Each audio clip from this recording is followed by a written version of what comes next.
Bon dimanche à vous tous, et nous sommes au temps de l'Avent. Donc, chers frères et sœurs, nous avançons vers Noël. On est au deuxième dimanche de l'Avent. Et ici, c'est l'évangile du dimanche, au micro Père Baldo Alagna. Et aujourd'hui, l'évangile du dimanche est tiré de Matthieu au chapitre 3, versets de 1 à 12. Et bon, l'évangile de Matthieu est un évangile écrit par un juif avec une mentalité vraiment hébraïque, avec des expressions vraiment attentives justement à cette langue. Et nous voyons une formule qui est très intéressante, une curiosité importante, que peut passer un peu, pour ceux qui lisent l'évangile de manière superficielle, ne connaissent pas le langage hébraïque de l'Ancien Testament.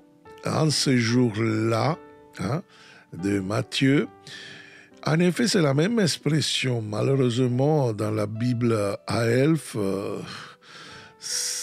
pour nous, c'est impossible parce que, en effet, c'est la même expression hébraïque du chapitre 2 de l'Exode au verset 11. Notre version dit « Or vint les jours où Moïse, qui avait grandi, se rendit auprès de ses frères et les vit accablés de corvées, et vit un Égyptien qui frappait un Hébreu, l'un de ses frères. » En effet, en ce jour-là, Moïse, qui avait grandi, etc. L'expression en ce jour-là, c'est exactement la même expression de ce chapitre 3, verset 1 de Matthieu, et il nous fait comprendre que quand Moïse commence à prendre conscience de la situation d'esclavage de son peuple, il va agir pour le libérer. Voilà cette formule-là, il veut nous placer justement dans quelque chose que l'Évangile va démarrer. Donc, le rappel, je répète, l'Évangile de Matthieu a cette formule hébraïque, il dit, il commence dans ce contexte l'action des gens. Et nous savons bien que quand les évangiles ont des particuliers détails, ce n'est pas par hasard, c'est pas vraiment pour nous dire quelque chose. Or, Matthieu, il nous dit quelque chose de théologique, profond, attentif à la communauté hébraïque. Donc, il savait bien que libération, le peuple, il attendait une libération. Mais de quoi ? Exode, de quoi ? En ce jour-là, paraît Jean le Baptiste, qui proclame dans le désert des Judées. Alors, en ce jour-là, vient Jean. Jean et Yohanan, ça veut dire le Seigneur est miséricorde. Le Baptiste, c'est-à-dire celui qui va baptiser, qui va immerger littéralement, qui proclame. Et là, on voit qui crie, qui prêche dans le désert des Judées. Alors, le désert des Judées est la zone qui est de Jéricho monte jusqu'à Jérusalem et il démarre justement de la mer Morte. Donc, ce n'est pas un désert de sable, mais plutôt de calcaire, de rochers très montagneux. Et nous voyons que Jean le Baptiste, dans ce désert, il a un impératif. Convertissez-vous. Ce verbe signifie un changement de mentalité qui après, il va changer le comportement.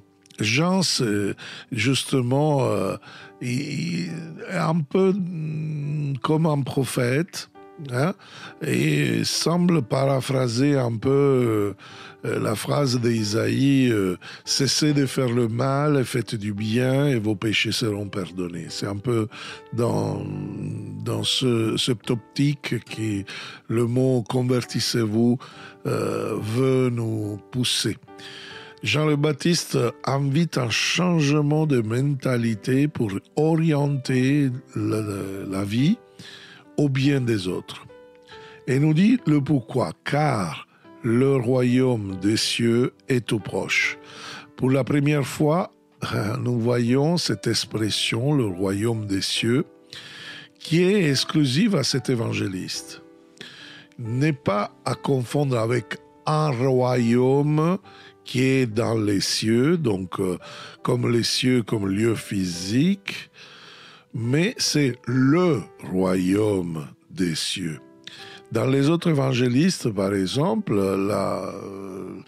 la formule n'existe pas, mais existe règne de Dieu ou royaume de Dieu. En effet, l'évangéliste Matthieu, qui, je vous répète, juif, certains disent qu'il peut-être avait écrit en hébreu, mais bon, on n'a jamais trouvé un seul manuscrit hébreu de Matthieu. Donc, est attentif à la sensibilité juive et toutes les fois qu'il peut, évite d'utiliser le mot Dieu. Pourquoi ? Parce que les Juifs, en effet, Dieu, ils disent soit Elohim, qui est un dieu générique, même les dieux païens, c'est Elohim, et surtout de le nommer avec le tétragramme. Alors, il ne l'écrit pas, il ne le prononce pas. Aujourd'hui encore, les Juifs, ils vont mettre des Yehou, un truc comme ça. Pourquoi ? Parce que, en effet, voilà, c'est la sensibilité des Juifs qui veut dire que ce Dieu-là a un nom imprononçable. Il ne veut pas que nous, on le nomme en vain. Et donc, voilà. C'est pour cela qu'il préfère appeler royaume des cieux, le royaume des cieux, qui n'est pas un royaume dans l'au-delà, n'est pas un royaume qui est un peu flottant dans les nuages, dans l'air, mais c'est le royaume dans lequel Dieu gouverne les siens, ses fidèles. Jean est celui qui désignait la parole prononcée par le prophète Isaïe. Hein? L'évangéliste nous fait un commentaire en disant que Jean est assimilé à Isaïe avec cette parole. Donc, cette parole du chapitre 40 d'Isaïe, verset 3, mais bon, un peu changé de ce que nous avons. Donc, voix de celui qui crie dans le désert, préparez le chemin du Seigneur, rendez droit ses sentiers. En effet, nous avons une version complètement un peu différente, où en effet nous dit, une voix proclame dans le désert, préparez le chemin du Seigneur, tracez droit dans les terres arides une route pour notre Dieu. L'évangéliste modifie un peu ce passage et nous fait comprendre que déjà il y a une rupture avec la société qui est organisée, en manière particulière l'institution religieuse est à Jérusalem, dans la ville sainte, et maintenant la voie commence dans le désert. Donc il y a une rupture avec l'institution religieuse. Et dans ce sens-là, préparer la voie du Seigneur. Parce que Isaïe, en effet, avait crié cette annonce pour annoncer la fin de la déportation de Babylone, avec Cyrus qui, en effet, avait fait un édicte pour le démarrage de la libération de ce peuple. Maintenant, en effet, préparer la voie du Seigneur et surtout, comme il dit Jean le Baptiste, rendez droit ses sentiers. En effet, c'est quelque chose qui parle d'une libération différente.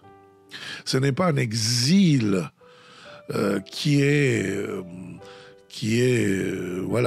tracé par rapport à un libérateur externe à Israël, mais c'est un mouvement différent, on va le voir, surtout par rapport au baptême dans le Jourdain, mais on va voir après. Après, l'évangéliste décrit la figure des gens, en donnant des éléments très très concrets, très clairs. Jean portait un vêtement de poils des chameaux. C'est un peu bizarre pour nous aujourd'hui, mais c'est l'habit typique des prophètes. Avec un particulier et une ceinture de cuir autour des reins. Les évangélistes sont toujours attentifs aux exemples, aux annotations que normalement sont avec un caractère théologique, je vous répète, tellement que, voilà, nous disent quel type de ceinture il avait. Donc, il avait une ceinture de cuir autour de reins et c'est le distinctif en plus, la manière de s'habiller d'un autre prophète, un prophète de l'Ancien Testament, ce prophète qui était un peu l'emblème de celui qui va présenter le Messie, c'est Élie, qui était habillé avec la ceinture autour des reins, ceinture en cuir. Et en plus, l'évangéliste nous dit de Jean qu'il avait pour nourriture des sauterelles du miel sauvage.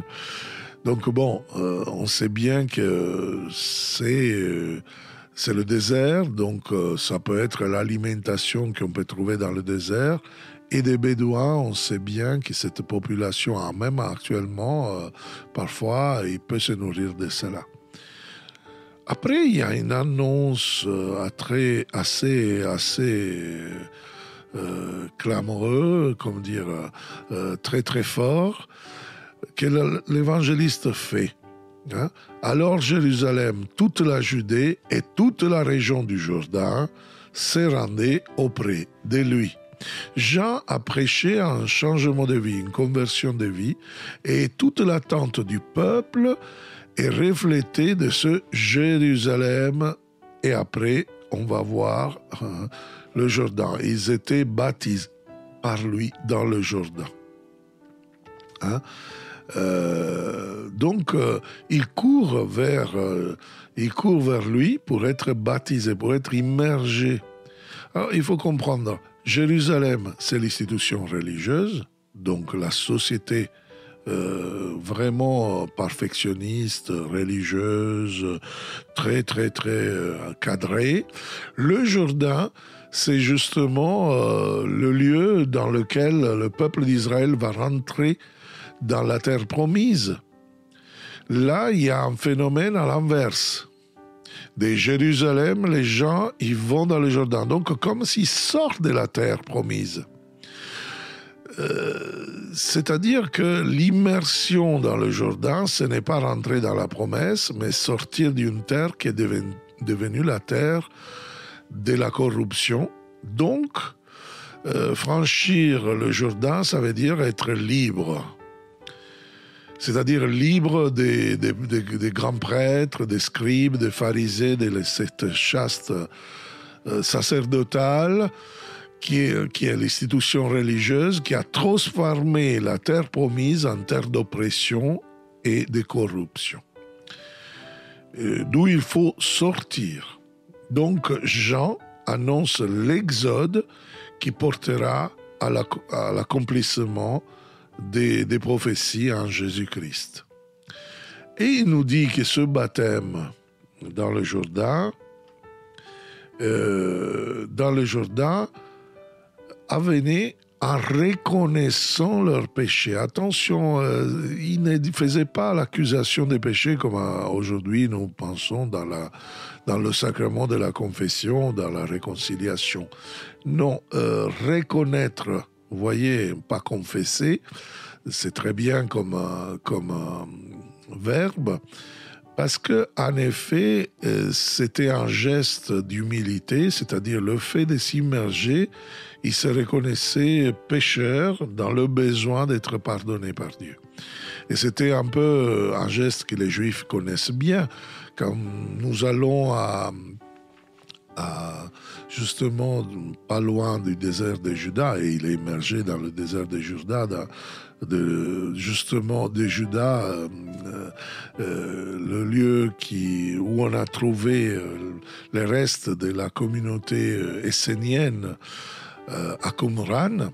Nous voyons des vasques où ces grands prêtres qui avaient quitté l'institution religieuse, justement, et ils ont formé cette communauté de purification. Il s'est plongé dans ces bains, ces mikveh en hébreu, de purification.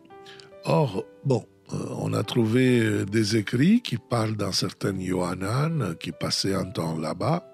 C'est pas sûr que Jean était un Essénien, mais en tout cas, il prêche un bain de conversion, de purification des péchés, et justement pour ceux qui se reconnaissaient pécheurs, donc qui ne faisaient pas la loi, qui n'étaient pas attentifs à la volonté de Dieu.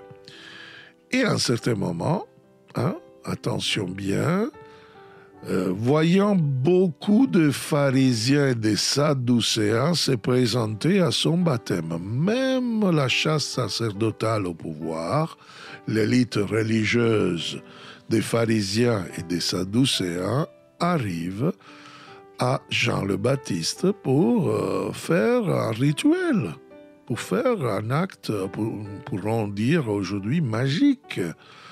C'est-à-dire, je fais ça, je suis lavé. Un peu comme certains d'entre nous, ils traitent la confession. Je me confesse comme une machine à laver. Et non, il faut se convertir, parce que sinon, c'est un truc magique. Qu'est-ce qu'il va dire Jean ? Est-ce qu'il va dire « Ouais, c'est génial que vous convertissez » ? Non, engeance de vipère. Waouh ! C'est vraiment fort. C'est comme s'il dit, Jean dit, non, vous devez faire fruit digne de conversion. Donc, qui vous a pris à fuir la colère qui vient. Produisez donc un fruit digne de la conversion. Donc, produisez un changement de vie qui doit manifester dans votre comportement. On doit le voir. Donc, après nous verrons plus avant dans l'évangile que ce type-là, jamais ils croiront à l'action de Jean-Baptiste. Mais bon, pour conclure ce passage, dans notre texte qui est très riche, Jean arrive à dire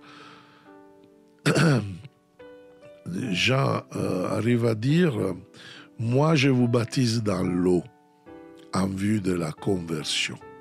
Mais celui qui vient derrière moi est plus fort que moi. » Waouh! La force pour porter avant ce changement, Jean ne peut pas la donner. Mais lui, oui, lui peut la donner. Et il dit que ce quelqu'un, plus fort que Jean, lui vous baptisera dans l'Esprit Saint et le feu. Le baptême dans l'eau signifie être immergé dans un liquide, l'eau, qui est extérieur à l'homme. Le baptême dans l'esprit est vraiment être immergé dans la vie de Dieu, dans l'amour de Dieu. La troisième personne divine de l'Esprit Saint, qui dans l'Ancien Testament est appelé Esprit de sainteté, il va vraiment nous mouiller, nous immerger, nous imprégner de sa vie, de la vie de Dieu, jusqu'à nous transformer, jusqu'à nous donner de la force pour porter justement les fruits de cette conversion, de ce changement.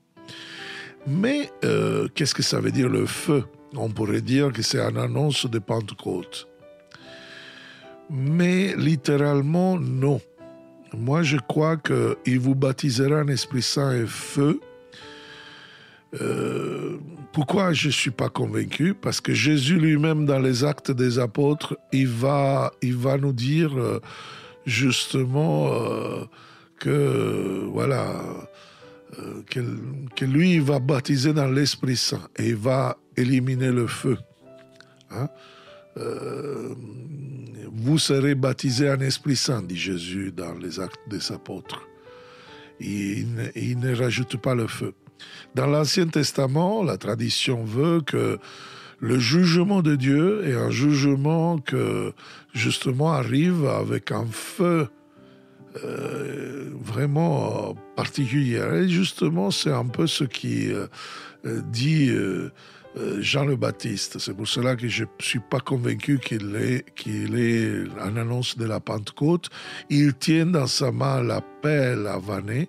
Il va nettoyer son aire à battre le bleu et il amassera son grain dans le grenier. Quant à la paille, il la brûlera au feu qui ne s'éteint pas. Et justement, nous voyons qu'en effet, avec cette phrase, Jean le Baptiste est le dernier prophète qui termine l'Ancien Testament. Jésus va corriger légèrement ça et il va faire entrer dans le baptême dans l'Esprit. Prenez le premier chapitre des Actes, ce que dit Jésus, justement. Donc, Jésus veut que nous soyons pas dans l'annonce d'un châtiment, mais dans l'annonce d'une offrande de plénitude de vie. Ça, c'est vraiment ce que nous dit cet évangile. Et ça, c'est vraiment fondamental pour la période de l'Avent que nous vivons, parce que justement, la période de l'Avent est une période dans laquelle nous sommes appelés à annoncer, à être précurseurs comme Jean le Baptiste. On pourrait dire un héros qui prépare les âmes, qui éveille l'attention. Alors déjà, nous devons le faire cohéremment avec nous-mêmes, afin que on puisse voir, un peu comme dit le pape François, évangéliser, c'est avec les paroles de Saint François, frère évangélisé, et si vous devez utiliser des mots, faites-le aussi. Vraiment, c'est important qu'on le voit dans notre comportement, que nous désirons, que nous attendons, que nous accueillons la venue de Jésus et que cette venue ne passe pas inaperçue. Ce n'est pas le matérialisme de ce monde qui dit cela.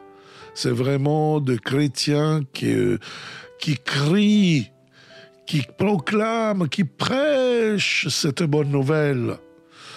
Vraiment, c'est cet appel prophétique d'être précurseur comme Jean le Baptiste, qui justement nous dit de regarder la lune, les étoiles, les signes dans le ciel. La dernière venue de Christ, bien sûr, le jugement final, il est comme une espèce de cadre qui ensemble à sa première venue, donc ce qu'on va célébrer le jour de Noël. Il est le sommet et la source de ce qui, en effet, nous vivons chaque jour. Donc, nous sommes appelés à être précurseurs, frères et sœurs, dès la dernière venue, de la venue de tous les jours. Parce qu'il y a dans cette histoire des gens qui ne connaissent pas Jésus. C'est cette venue de l'époux dans le moment présent, dans l'Église, dans la vie des croyants, dont nous avons parlé justement déjà dimanche dernier. Et voilà que Jésus, prince de paix, vient dans notre vie, dans l'Eucharistie. Voilà la définition du Concile Vatican II, que l'Eucharistie est le sommet et la source de notre vie chrétienne. J'ai fait une formation à la conférence épiscopale avec l'aumônerie des prisons et un théologien, hélas. nommé par les évêques de France. Il nous disait ne chosifions pas l'Eucharistie, parce que l'Eucharistie, ce n'est pas simplement la célébration, c'est l'amour. Donc les chrétiens sont des nounours. Ce type, il était en train de prêcher à des trucs, des idées qu'il a. Bon, il est un prêtre ouvrier, je le respecte. Il parlait de l'amour, de la charité. Vous savez bien combien c'est important, mais combien aussi c'est important la valeur de l'Eucharistie, frères et sœurs. Vraiment, dans le culte eucharistique, la venue personnelle de Jésus nous rappelle ce qu'il va dire dans l'évangile de Jean, « Je serai toujours avec vous ». Et justement, en plus en France, avec la tradition du curé d'Ars et de l'adoration eucharistique, c'est quelque chose qu'on ne peut pas dire qu'on n'a pas besoin. Ce n'est pas important, c'est fondamental. La venue à laquelle nous devons répondre, justement, c'est là. C'est tous les jours. Donc, tous les jours, on peut accéder à l'Eucharistie. Parfois, on va à la messe le dimanche, oui, bien sûr. Mais si on visite une église, une chapelle, il y a la présence réelle de l'Eucharistie. Voilà, c'est là que nous pouvons répondre. Parce que lui est là, il est venu. Donc cette venue silencieuse et continuelle de Jésus dans le monde, présent aux hommes, Jésus a besoin de l'annoncer. Jésus a besoin alors de ces précurseurs que nous sommes à la suite de Jean le Baptiste. Voilà pourquoi dans ce dimanche, par exemple, nous avons dans la couronne d'avant la deuxième bougie qui va s'allumer. C'est la bougie de Bethléem, elle représente la foi. C'est-à-dire cette annonce des précurseurs que Jésus, il va venir et il demande qu'on a une réponse, la réponse de la foi. Et Jésus va vers Jean et va lui-même le sanctifier au début. Ce n'est pas Jean qui va baptiser Jésus, c'est Jésus qui va sanctifier Jean avec le baptême. Et encore même, avant que Jean le baptise, à Aïn Karem, ce village pas loin de Jérusalem, dans les montagnes, la Vierge Marie va visiter Élisabeth et il y a les danses du ventre, on pourrait dire, où ces enfants vont danser dans leur mère, dans leurs entrailles. Un enfant qui s'appelle le Seigneur est miséricorde, l'autre enfant s'appelle le Seigneur sauve, et l'un sanctifie l'autre, afin qu'il puisse être son héros, son précurseur indomptable. Il a fait la même chose avec nous. Il nous sanctifie avec l'Eucharistie, il nous sanctifie avec la grâce, avec sa parole, avec tous les actes que nous pouvons placer en réponse à sa venue dans notre vie. Nous devons donc tous être des précurseurs prophétiques qui ouvrent la voie, qui préparent le chemin, qui suscitent l'appétit, l'attente de ce Dieu d'amour. Jean le Baptiste, le précurseur par excellence, nous aidera à comprendre comment nous aussi pouvons être des précurseurs de Jésus. Parce que parfois, je me rends compte en voyant un peu dans l'Église quand on parle d'évangélisation, que parfois on parle de narcissisme. Oui, bien sûr, le précurseur met le visage, mais attention bien. Prenons Jean-Baptiste et nous comprenons quel est le véritable rôle prophétique du précurseur. Parce que vous voyez, le cri de la conversion, c'est facile. Mais être cohérent avec ce que nous disons, il faut le travailler. Le royaume des cieux est déjà au milieu de vous. Il est en action. Ok, ça veut dire quoi? que je le manifeste avec ma vie. Je ne peux pas dire le Christ, convertissez-vous, croyez à Jésus, si ma vie ne le fait pas voir. Hein?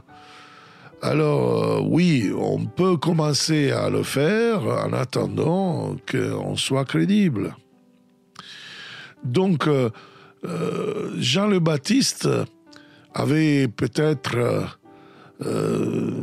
reçu de son père une éducation, son père Zacharie, qui dans le Benedictus, au premier chapitre de Luc, verset 76, il dit « Toi, mon enfant, tu seras appelé prophète du Très-Haut, car tu iras devant le Seigneur pour lui préparer les voies, pour donner au peuple la connaissance du salut, par le pardon des péchés, l'œuvre littéralement de la tendresse miséricordieuse de notre Dieu. » Donc, à ceux qui demandaient « Qui es-tu, Jean ?»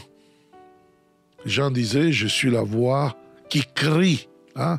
Et là, nous voyons le kérygme, ce cri qui annonce le salut. Le héros et ami de l'époux vit pour lui, pour l'annoncer. Et quand l'époux fait son entrée, il se retire. Voilà l'image de l'évangélisateur. Il disparaît. Voilà l'humilité de l'évangélisateur. Que chacun puisse copier cette attitude du précurseur qui va dire « il faut que lui il grandisse et il faut que je diminue ». La voix s'est tait après avoir transmis la parole. L'ami de l'époux se retire à l'apparition de l'époux. Je ne suis pas digne de dénouer les liens de ses sandales. Saint Augustin, dans les premiers siècles de l'Église, avait bien expliqué cet évangile, ces phrases. Il avait dit « La voix, c'est un moyen », c'est-à-dire elle sert à transmettre la parole. Et avec la parole, donne l'idée. Hein? Saint Augustin est très, très platonique. L'idée qui s'est formée en moi. Quand cette parole est rentrée dans le cœur de l'autre, elle a été communiquée à l'autre, donc la voix s'était. Elle tombe. C'est ce qu'il est du précurseur. Quand le Verbe, c'est-à-dire le Christ, la parole fait chair, fait son apparition, il va se retirer. Sa présence deviendra une pierre d'achoppement, parce que sinon les gens ne vont pas adhérer à Christ. Ils vont adhérer au précurseur. Il y a beaucoup de groupes parfois qui font de l'évangélisation comme ça. Ils font de la dépendance, ils font de la manipulation. Ils ne veulent pas rentrer dans un réseau d'entraide. Ils veulent simplement apporter à eux-mêmes. Et frères et sœurs, combien on a besoin des précurseurs aujourd'hui. C'est comme si Dieu dit aux hommes, au milieu de vous, il y en a beaucoup qui vont vous présenter celui que vous ne connaissez pas, Jésus, le Christ, qui va vous rendre heureux. Le seul qui a parole de vie éternelle et qui ne déçoit jamais, frères et sœurs. Et parfois, ces précurseurs se sentent dans le désert, se sentent dans des milieux terribles, se sentent vraiment comme des prophètes, hein, qui, en effet, ils voient bien combien c'est compliqué dans ce monde, annoncer, être cohérent de cette parole qui s'est fait chair et qui vient vraiment nous sauver avec sa miséricorde. Amen. Voilà l'évangile de ce dimanche. Je vous remercie pour l'écoute et je vous donne rendez-vous, si vous voulez bien, dans les plateformes où nous sommes, dans les réseaux sociaux où nous sommes, par exemple dans la chaîne YouTube Emmauscom ou par exemple en Facebook Emmauscom France ou Padre Baldo Alagna dans les profils Facebook ou sinon en Twitter en Padre Baldo ou sinon encore en LinkedIn Padre Baldo Alagna. Bon, pour faire quoi? À 18h tous les jours, on fait le calendrier de l'Avent pour nous préparer, stimuler notre préparation à rencontrer le Christ et pouvoir préparer ce Noël avec une conversion digne de lui, pour utiliser cette expression, donc la digne de conversion, comme dit Jean, avec une parole, avec des témoignages différents. Et même vous-même, vous pouvez participer à cette émission, par exemple en nous envoyant en vidéo témoignage avec Jésus au centre de maximum 3 minutes à emmaüs.com.center. Vous mettez le nom, prénom et votre adresse, et en plus on va vous envoyer des cadeaux et vous participerez à notre émission Le calendrier de l'Avent. Avec cela, je vous remercie et je vous donne rendez-vous à dimanche prochain pour l'évangile du dimanche. Ciao!